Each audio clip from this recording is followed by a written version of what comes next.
தூத்துக்குடி மாவட்டம் கோவில்பட்டியில் திமுக மகளிர் அணி ஆலோசனைக் கூட்டம் நடைபெற்றது.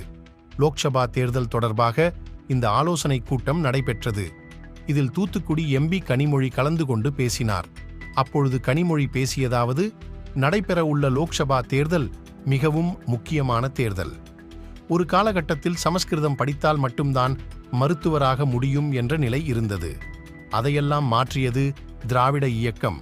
டெல்லியில் இருக்கக்கூடிய மோடி தலைமையிலான மத்திய அரசு நாம் கஷ்டப்பட்டு போராடி பெற்ற உரிமைகளை பறிக்கின்றனர். ஏழை எளிய மக்கள் மருத்துவம் படிக்க வேண்டும் என்றால் அரசு மருத்துவக் கல்லூரி இருக்க வேண்டும் என்பதற்காக ஒவ்வொரு மாவட்டம் தோறும் அரசு மருத்துவக் கல்லூரியை கொண்டு வந்தது. பாஜக மீண்டும் ஆட்சி அமைத்தால் மகளிர் உரிமை தொகை திட்டம் நிறுத்தப்படும் அபாயம் உள்ளதாக கனிமொழி எம்பி பேசினார். மேலும் மத்திய அரசு ரூபாய் 20,000 கோடி ஜிஎஸ்டி வரியை தரவில்லை என்றும் கடுமையாக விமர்சித்து பேசினார்.